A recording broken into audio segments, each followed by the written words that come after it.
Jude Bellingham's story at Real Madrid feels like two completely different chapters, and the truth sits somewhere in between. When he first arrived in 2023, everything seemed unreal. A 20-year-old midfielder stepping into the biggest club in the world and instantly becoming the main character. In his first 10 games, he scored 10 goals, not as a striker, not as a winger, but as a midfielder.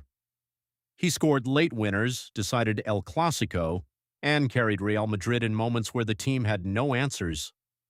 By the end of that season, the numbers were absurd.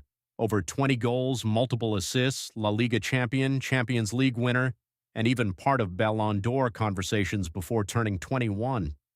It wasn't just a great season, it was something almost impossible to repeat. And that's where everything changed. Because what many people didn't fully understand is that his first season wasn't normal form, it was an outlier. Real Madrid had no traditional striker. Benzema had left, and there was a tactical gap in the attack. So Bellingham was pushed forward, arriving late into the box, essentially playing like a hidden striker in midfield. The system was built perfectly for him, and he executed it better than anyone expected. But then expectations shifted. Instead of seeing that season as something extraordinary, people started treating it as the standard.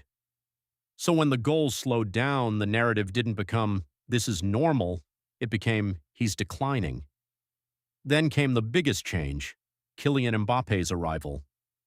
With Mbappé now occupying the central scoring spaces, Bellingham's role had to evolve. He was no longer the main finisher, he became the connector. Instead of scoring, he started creating. Instead of making constant runs into the box, he helped build the play, press, recover, and link midfield to attack. And naturally, the numbers dropped, from nearly 20 league goals to single digits. But that drop wasn't a decline in ability, it was a change in responsibility. At the same time, injuries played a huge role. He suffered a shoulder injury in late 2023 that never fully healed, forcing him to play through pain for almost 2 years before finally having surgery in 2025. He missed the start of the next season, returned without full rhythm, and then suffered another muscle injury that kept interrupting his momentum. So while people were watching a different version of Bellingham, what they were actually seeing was a player adapting, recovering, and rebuilding at the same time. Then came the emotional side.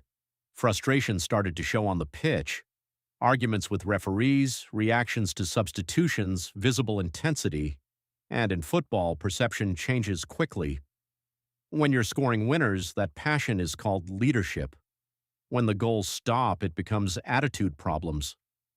Even during Euro 2024, where he delivered crucial moments for England, the team's overall performance was inconsistent, and he became part of the criticism.